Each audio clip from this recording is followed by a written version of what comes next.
पूरे संसार में किसी से भी हमारी दुश्मनी ना हो। अब ये सब कैसे होगा? तो बोले नंबर 1, निरंतर जो नाम जप करता हुआ मालिक से प्रार्थना करता रहता है। मालिक कौन? अपने इष्ट से, कि हे प्रभु मुझे ऐसी सामर्थ्य दो कि कोई भी विषय मुझे परास्त न कर पावे और पूरे संसार में मेरा किसी से भी द्वेष न हो। अद्वेष्टा सर्वभूतानां, गीता जी भी कह रही, अद्वेष्टा सर्वभूतानां, किसी भी भूत प्राणी के प्रति हमारा द्वेष दोष भाव ना हो। पहला, निरंतर नाम जप और प्रभु से प्रार्थना। इसमें लिखा मालिक से प्रार्थना, अपने स्वामी श्री हरि से, इष्ट से प्रार्थना की मुझे ऐसी सामर्थ्य। प्रार्थना में बहुत सामर्थ्य है। अरे बहुत सावधानी की जरूरत है। किसी के प्रति जरा सा भी दोष चिंतन, जो भजन जिनका एक तार चलता है, बड़ी बाधा खड़ी हो जाती है। श्री रूप गोस्वामी जी लीला चिंतन कर रहे हैं, उसमें दिखाई दिया कि प्रियाजू पुष्प चयन कर रहे, ये पुष्प तो लालजू गोदी में उठा लिए, प्रियाजू ऐसे पुष्प का गुच्छा ले रहे, एक हाथ से डाल पकड़े हुए। लालजू ने देखा कि सुरक्षित डाल पकड़े प्रियाजू, नजदीक की छोटी कुंज में तो छोड़ दिया, तो प्रियाजू ऐसे और लालजू आनंदित हो रहे हैं। तो पूज्य श्री रूप गोस्वामी को भी हंसी आ गई कि लालजू को ऐसा विनोद सूझा। इस समय अत्यंत सुकुमार प्रियाजू डरप रही है। फिर लालजू ने अपनी गोद में ले लिया, फिर उनका शमन हुआ। जिस समय हंस रहे थे उस समय संत जा रहे थे जो लंगड़ा के चलते थे ऐसे ऐसे, और ऐसे अर्ध निमीलित नेत्रों में से हंस रहे थे। उनको दृष्टि गई कि अरे भगवान ने मुझे लंगड़ा बनाया तो हंस रहे हैं, हम तो समझ रहे थे बहुत बड़े महापुरुष हैं और हमारी हंसी कर रहे हैं, ऐसा कैसे हो सकता है? हाँ ना, हमारा प्रारब्ध हो गया ना, हमारा पैर ऐसा है इसलिए हंसी का पात्र में। बड़े अंदर से दुखी हो गए, चले गए, लीला बंद हो गई उनकी। अब आप बताओ, उन्होंने सोचा नहीं, देखा नहीं, वो तो प्रिया प्रीतम को देख रहे थे। बड़े विकल हुए जब लीला बंद हो गई। तो फिर पूज्य श्री सनातन गोस्वामी से चर्चा की, क्योंकि दोनों महापुरुष की हमारी लीला बंद हो गई। उनका एक उपाय, वैष्णव अपराध बन गया। वैष्णव अपराध, किसी वैष्णव को अभद्र बोले या दुख पहुंचाए, ऐसा संभव ही नहीं। महाप्रभु चैतन्य देव की कृपा से ऐसा संभव ही नहीं है। कैसे ऐसे? उनका है तो वैष्णव अपराध। अभी विचार हुआ कि कैसे जाना जाए, कि किससे अपराध बना, कैसे जाना जाए? जब किया ही नहीं प्रकट में तो जाना कैसे जाए? बोले कोई वैष्णव दुखी हो गया है तो वैष्णव सेवा की जाए, आसपास के जितने संत सबको निमंत्रण दिया जाए, पता चल जाएगा, सबकी जूठन पाई जाएगी तो शायद पुनः अपराध कोई हुआ हो जाने अनजाने में तो उसका मार्जन हो जाएगा। ऐसा हुआ, आसपास के सब संतों को निमंत्रण दिया गया। वैष्णव जे भी उनके पास निमंत्रण गया तो नाराज होकर बोले, पहले तो उपहास करके हंसी उड़ाते हैं, फिर निमंत्रण देते हैं, हमें नहीं जाना। तुरंत सूचना है कि वो नाराज है। अरे तुरंत गए पूज्य श्री रूप गोस्वामी जी और कहा, प्रभु कब हमने आपका उपहास किया? तो कहा, प्रभु प्रभु आप कर रहे हो, उस दिन हम जा रहे थे और जैसे हमारा भगवान ने पैर ऐसा कर दिया तो झटका मार के चलते तो आप हंस रहे थे। तो उनका मुझे तो याद ही नहीं कि आप कब निकले और हम कब हंसे। तो उन्होंने समय बताया कि अमुक दिन उस समय। अच्छा, तो उनका, प्रभु इसे बतानी नहीं चाहिए पर आप नाराज हैं इसलिए बता रहा हूं।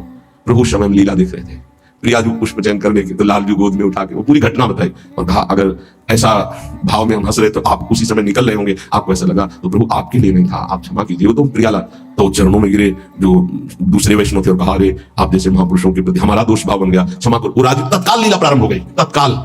अब आप विचार करो, जब दोष नहीं है वैष्णव दुखी हो गए तो लीला रुक गई। फिर अगर केवल स्वीकृति कि हाँ ये गलत है, वो गलत कर रहे तो भी हाँ गलत है, नहीं भगवान की लीला भगवान जाने। नहीं आप बताओ कि गलत है कि सही, नहीं तो हम कोई जज है क्या? जिनके सारे हम चले उनके सारे वो चले, उनसे पूछो जाके, चले जाओ राधा राधा राधा। कभी किसी का फाइनल करने की नहीं, तस्मात् साधु तो तुम्हारा। ये बहुत सूक्ष्म विषय है, इसलिए वर्णन किया, बहुत सूक्ष्म विषय है। बहुत सावधान।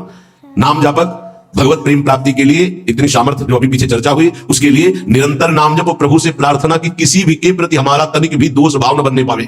प्रभु से प्रार्थना, वही सबके हृदय में बैठे, वही आपको ऐसी सामर्थ्य देंगे। क्योंकि सृष्टि में आपके प्रति प्रतिकूल व्यवहार होगा, आपका उपहास करेंगे, आपके नाना प्रकार के कटु वचन बोलेंगे, आपको सह जाना है, उनके प्रति कटु वचन नहीं करना, दोष भाव नहीं करना, नहीं अपनी भगवत प्राप्ति में बाधा आ जाएगी। ये सूक्ष्म विषय सब कोई नहीं समझ पाएगा, लेकिन उपासक जो भगवत प्राप्ति करना चाहते हैं, अपना भजन बचाना चाहते हैं, वो इस बात को अच्छे से पकड़े। दूसरा, जो दिनचर्या दी गई है उसमें आलस्य ना होना, भगवत प्रेम प्राप्ति या ऊंचाई पर चढ़ने के लिए जो दिनचर्या है, हमको ये नहीं देखना है कि अमुक साधक आता है कि नहीं आता है, अमुक नहीं आता तो हम भी नहीं आते हैं, ऐसा नहीं। अमुक की त्रुटि है, उसका सुधार करना चाहे तो कर सकता है, लेकिन आप सुधरे हुए हो तो आपको अच्छे आचरणों का अनुकरण करना है। आपको ऐसे आचरण नहीं करने हैं जिनसे हमारी दिनचर्या बाधित हो जाए।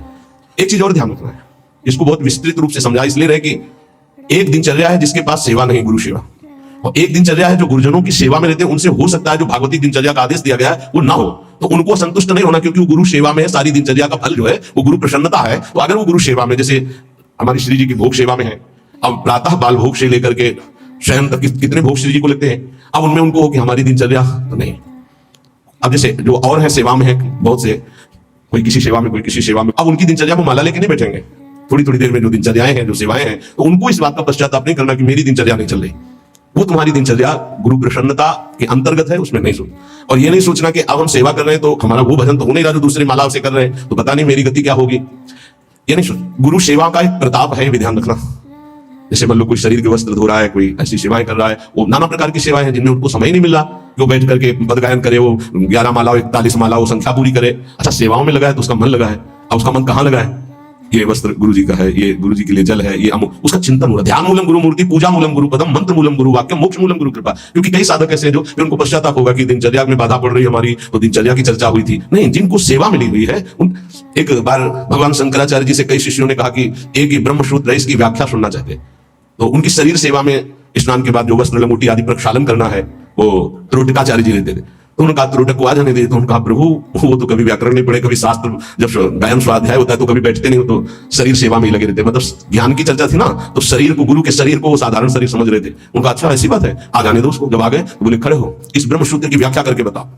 तो जो पढ़ने लिखने से नहीं आता, गुरु कृपा से आता है। तत्काल संस्कृत का प्रादुर्भाव हुआ और वैदिक सिद्धांतों का प्रवचन, सब दंग रह गए। तो उनका गुरु की लंगोटी ढोने वाले को साधारण समझते हो क्या? साधारण नहीं होता गुरु की लंगोटी धोने वाला, वस्त्र धोने वाला। असाधारण कृपा से सौभाग्य मिलता है, असाधारण कृपा से। तो जिनकी जो दिनचर्या ऐसी है कि उनको फुर्सत ही नहीं है, तो उनको कभी नहीं सोचना कि इतने बजे इतने बजे इतने, उनकी दिनचर्या है। तो ये चीजें ध्यान रखना है उपासक को। प्रमाद में हमें दिनचर्या में बाधा नहीं पहुंचानी, प्रमाद युक्त हमारी दिनचर्या नहीं होनी चाहिए। यदि गुरु सेवा, इष्ट सेवा में हमारी जो गुरु की अन्य साधकों के प्रति बताई हुई दिनचर्या उसमें बाधा पड़ती है तो बाधा नहीं मानी जाएगी आपकी। दूसरा जो अभी वर्णन किया, गुरु प्रदत्त दिनचर्या में बाधा नहीं होनी चाहिए। बहुत बड़ी चीज है गुरु प्रदत्त दिनचर्या, बहुत बड़ी वस्तु है, बहुत बड़ी वस्तु। गुरु सेवा मिल गई तो लाडली जो अधीन हो गई पक्का। तीसरा, कुसंग से दूर रहना, ये बहुत जरूरी है, बहुत जरूरी है। रावण लंका में रहता था, लंका समुद्र के किनारे थी, समुद्र निर्दोष था, और ऐसे दोषी का संग असमीपता होने के कारण समुद्र को बांध लिया गया, समुद्र बांधा गया। जिसकी मर्यादा अपार है उसे मर्यादा पुरुषोत्तम ने बांध दिया। किस लिए बांधा गया था? क्योंकि रावण का पड़ोसी था। रावण का पड़ोसी होने के कारण समुद्र को बांध दिया गया। जो रही उत्तम प्रगति का कर सकत कुसंग, चंदन विश्व व्यापक नहीं लपटे रहत भुजंग। अच्छा, जब कोई गलत करता है तो वो चार से थोड़ी कहता है कि मैं गलत करता हूं, नहीं, वो सही और कुबुद्धि को वही सही दिखाई देता है, गलत सही दिखाई देता है और वो परमार्थ से भ्रष्ट हो जाता है। इसलिए कुसंग से बहुत दूर रहना चाहिए। सत्संग और कुसंग का कैसे पहचान करोगे कि हमारा कुसंग हो रहा है, हमारा सत्संग हो रहा है, कुसंग हो रहा है, कैसे पहचान करोगे?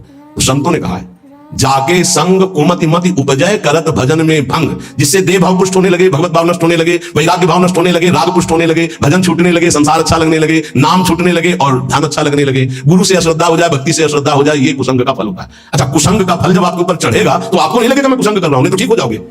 सामने से महापुरुषों को लगेगा कुसंग कर रहा है, और वो जब कहते हैं तो उनको चिड़चिड़ाहट होती है, मैं कहां कुसंग कर रहा हूं। नहीं नहीं, क्योंकि कुमति कभी स्वीकार नहीं करती कि मैं कुमति हूं, अगर स्वीकार कर ले तो सुमति आ जाए। कुसंग से बचना चाहिए। पहला है निरंतर नाम जप करते हुए भगवान से प्रार्थना करना कि कभी किसी के प्रति हमारा दोष दर्शन न हो, शत्रुता का भाव न हो। दूसरा, गुरु प्रदत्त दिनचर्या का पालन करना, आलस्य बिल्कुल ना आने देना। तीसरा, कुसंग से बचना। और चौथा, उन ग्रंथों से, उन प्रवचनों से, उन किस्से कहानियों से, उन चित्रों से बचना चाहिए जिनसे हमारा भगवत भाव नष्ट होता है। जैसे कल एक प्रसंग में प्रश्नकर्ता कह रहे थे कि हमको उपदेश मिला है कहीं से, बस श्वासों के आने जाने पर ध्यान दो, बस इसी से परम पद मिल जाए। यार श्वासें तो वैसे चल रही हैं, आने जाने के ध्यान का मतलब क्या रहा? श्वासों के आने जाने का ध्यान दो कि खाली तो नहीं जा रहे हैं।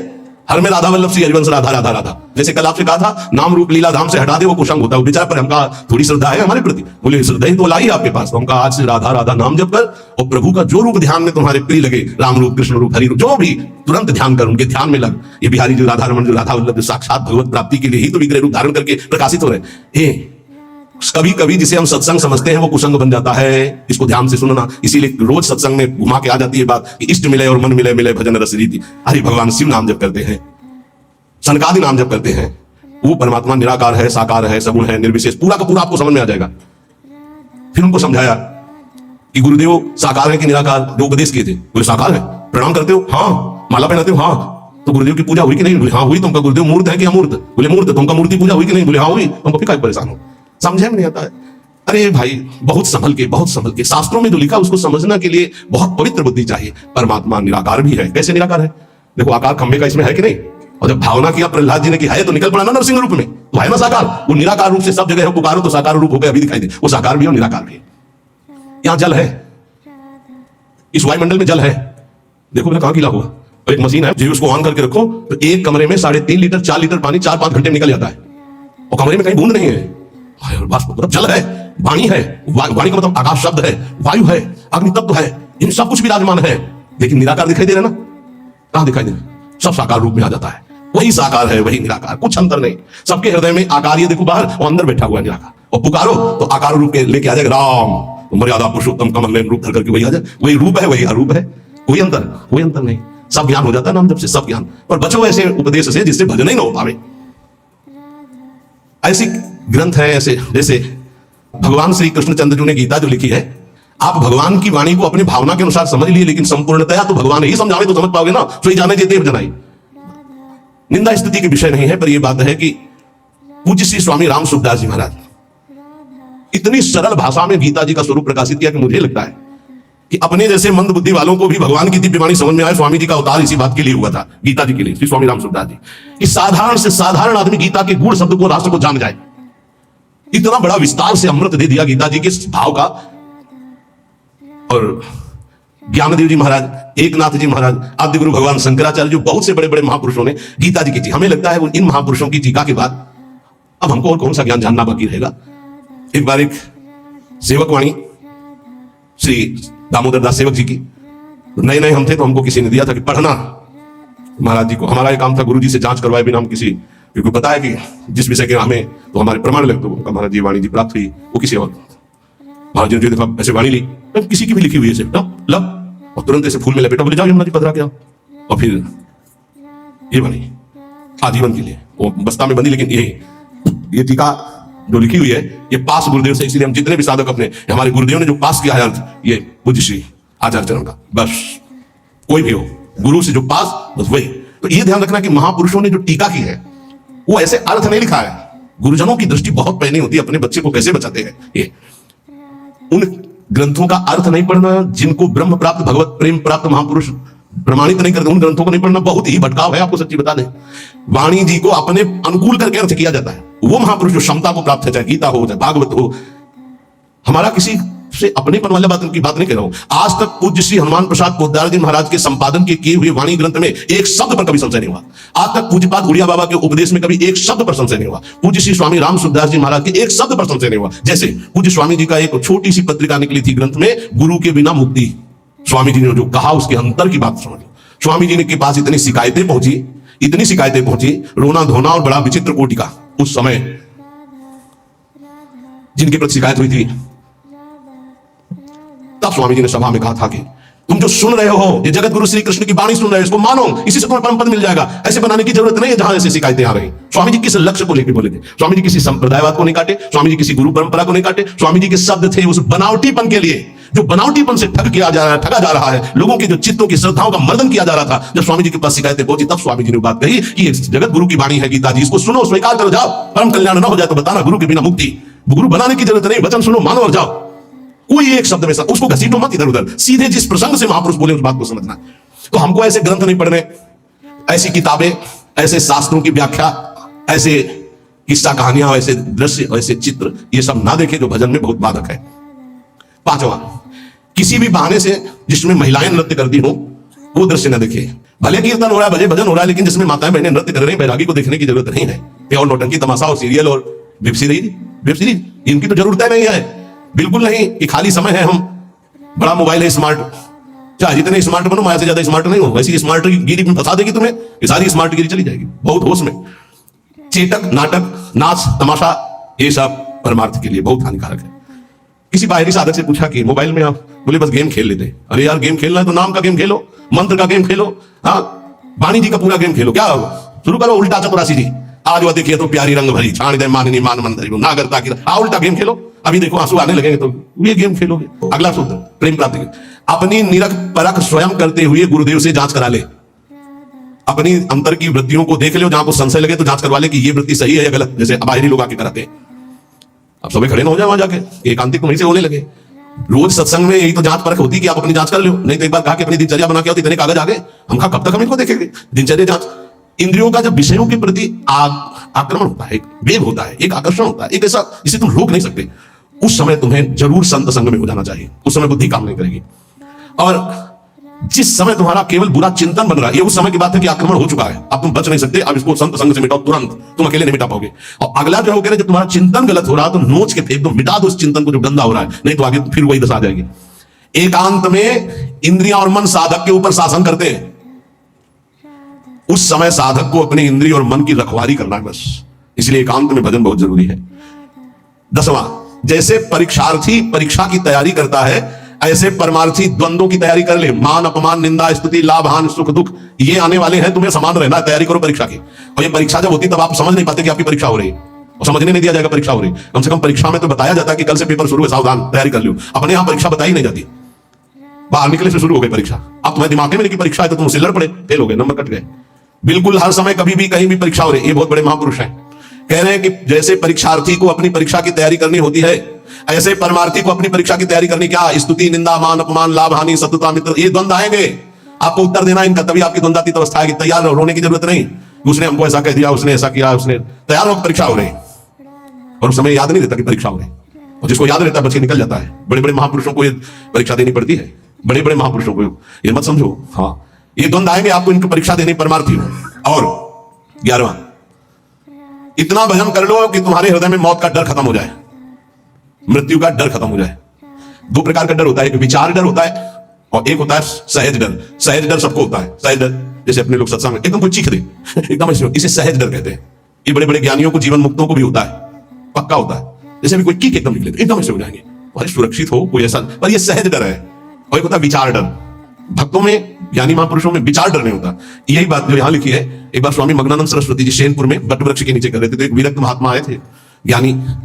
उनका स्वामी जी सहज डर कैसे हो सकता है? जब सहज स्वरूप में रहता है, ज्ञानी देव भाव में रहता है, तो सहज डर कैसे हो सकता है? हम आपकी बात नहीं मानते। विचार डर तो होता ही नहीं, लेकिन सहज डर भी नहीं होता। कोई संसारी आदमी हो, देव भाव से ऊपर उठे। महात्मा को चौकी लगाओ, वो बड़े सिद्ध पुरुष थे, बड़े, देखो जो भगवत प्राप्त होते बड़े मस्त रहते हैं, बड़े मौजे, उनको किसी की परवाह नहीं होती। एक मस्ती ऊंची चौकी में बैठा ला। उनका कह रहे नहीं महाराज आप नीचे बैठे हैं। बोले आप इतना सुंदर ज्ञान की बात करें, आपको चौकी ना मिले, गिरा जाओ। बैठ गए चौकी। अब उनको क्या पता कि सिद्ध महापुरुष लीला हो रही है। तो जो शुरू की, तो जो गीद है या जैसे चील है, ये बड़े पक्षी होते हैं। तो एक चील ऐसे बैठा बरगद की सूखी डाल पे, वो खर खर खर ऐसे करके जो ऐसे है वैसे हुए, चौकी के नीचे गिरे। चौकी ऐसे हुई, ऐसे गिरे। अरे भाई चौकी संभालो संभालो, बैठो बैठो महाराज। ये कौन सा डर था? बम तो नहीं गिरा ना? अच्छा डाल गिर रही तो कोई बहुत बड़ी तो गिर नहीं, आप देहाती महापुरुष, डर कौन सा था? हंस गई। उनका अच्छा अच्छा अच्छा अच्छा, अच्छे तो थे। उनका अच्छा अच्छा, परीक्षा हो गई। बोले इसे सहज डर कहते हैं, ये सबके ऊपर होता है। सहज डर सबको होता है, पक्का सहज डर। अचानक कोई आवाज हुई, सबको पता है, तो वो एकदम डर जाता है। वो डर नहीं है, वो सहज डर है। और एक है विचार डर। भक्त को विचार डर नहीं होता। तो कह रहे इतना भजन करो कि मृत्यु का डर खत्म हो जाए। खत्म हो गया मृत्यु का डर, मरने से जो डरने का भय है वो खत्म हो जाए, तब जानो कि अब हमारा थोड़ा भजन रंग लाया है। सबसे पहले मृत्यु का भय खत्म हो। देख लो, परख लगाओ मृत्यु का डर कैसे। अगर आज शाम तक डॉक्टर कहे कैंसर हो गया तो कैसा लगेगा? मृत्यु पर अगर विजय प्राप्त करनी है तो मृत्यु को याद रखना पड़ेगा। ये बात ध्यान रखो। जिसने मृत्यु को याद किया वो भगवान से चित्त जोड़ा, और जिसने भगवान से चित्त जोड़ा वो मृत्यु पर विजय प्राप्त कर लिया। मृत्यु ऐसी लग रही है, अब उसका उदाहरण तो कुछ है नहीं, पर ऐसे बता रहे जैसे ब्याह की तैयारी होती है। तो कैसा होता है? हर दोस्त से हाथ मिलाता है, हंसता हुआ, मत फूला घूम रहा है, क्यों? क्योंकि उसका ब्याह होगा। लौकिक उदाहरण परमार्थ में फिट ही नहीं होता, पर वो कुछ फूलन जिसे कहते हैं, उत्साह जिसे कहते हैं, वो ऐसा कुछ समझो जैसे माँ के इकलौते बेटे का ब्याह तय हो गया और बारात की व्यवस्था बिल्कुल फिट तैयारी हो रही है। उससे देखो नई साड़ी पहने, मार फूली फूली जो घूमती है, नहीं घूमती? इससे असंख्य गुना सुख उस उपासक को होता है जिसको मृत्यु का डर खत्म हो जाता है भजन से। ये ऐसा कि जैसे कि कब वो दिन आएगा जब श्रृंगार करके हम अपनी प्रियाजू के पास होंगे और इस शरीर का व्यवहार खत्म प्रियाजू के पास। धन्य है वो घड़ी जिस दिन प्रियाजू की प्रकट समीपता सेवा की और प्रकट व्यवहार खत्म। इसका ऐसा आनंद होता है जैसे उस माँ को अपने बेटे के ब्याह में, उस बेटे को अपनी पत्नी के मिलन की चाह में जो सुख की एक फूलन होती है, वो तो एक प्राकृतिक है। इसे अनंत गुना फूलन उपासक के हृदय में होती है, इष्ट से मिलने की, मिले हुए भी अनमिल। अब वो जो मिलन होगा वो निरंतर का होगा। इसलिए कितना आनंद, थोड़ी देर सोचो। अभी बात आ जाए कि चलो भाई निकुंज चलो, कौन कौन तैयार होगा? अभी चलने के लिए तत्काल में तैयार वो है जिन्होंने सर्वस्व त्याग करके एकांत में रोया है प्रियाजू के लिए। वो कह देंगे अभी ले चलो इसी क्षण, क्योंकि उनके सिवा मेरा कोई है नहीं और मैं उन्हीं के लिए तड़प रहा हूं या तड़प रही हूं। ये है मृत्यु के डर पर विजय प्राप्त करना। नहीं तो सच्ची कहते हैं कि अगर अभी आ जाए भगवान की, देखो बाहर भी मानना अकेले कुंज के बाहर, चलो बैठो पहले मरो फिर चलो, कौन कौन तैयार होगा? तो बहुत कम तैयार होंगे। असलियत में मृत्यु का डर खत्म हो जाए। देखो हाथ जिसने उठाया हिम्मत से उठाया और देख लेना। अगर आप डरे तो कच्चे रहोगे, नहीं सच्चे हैं श्री जी के लिए। मुझे श्री जी चाहिए, ये शरीर तो छूट रहा है आज नहीं तो कल छूटेगा प्यारे, श्री जी के लिए पक्का। और जिसने हाथ उठाया है वह हिम्मत रखना, चलोगे साथ ही। देखो एक प्रेमानंद ऐसे यहां सोफा में बैठा है और एक प्रेमानंद तुम्हारे दिमाग में बैठा, देख लो। तुम्हारे दिमाग वाला प्रेमानंद तभी मुक्त होगा जब तुमको मुक्त कर देगा। ये बात पकड़ लेना। एक प्रेमानंद ये बैठा है जो तुमको सोफा में दिखाई दे रहा है, और एक प्रेमानंद तुम्हारे हृदय में, तुम्हारे दिमाग में बैठा है, जिसकी बात पर आप चल रहे हो, वो तभी मुक्त होगा जब तुमको मुक्त कर देगा। ये बात ध्यान रखना। सच्चा गुरु कभी अपने को मुक्त नहीं होने देगा जब तक तुम्हें मुक्त नहीं होने देगा।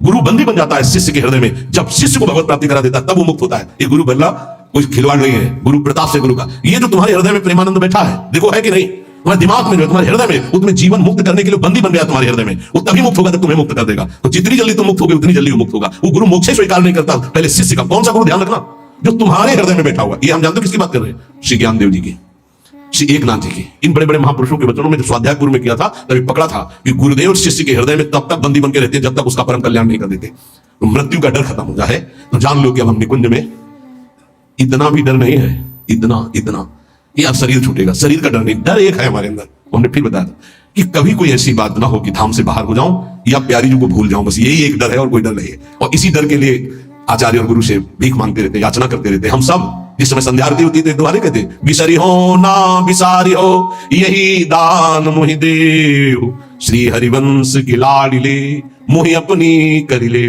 कभी मैं आपको भूलू नहीं और आप भी कभी कभी याद कर लें कि मेरी दासी है, मेरा निज जन है। बस यही अपने लोग संध्या आरती में रोज प्रार्थना करते हैं, बिसरी हो ना बिसारी हो यही दान। राधा राधा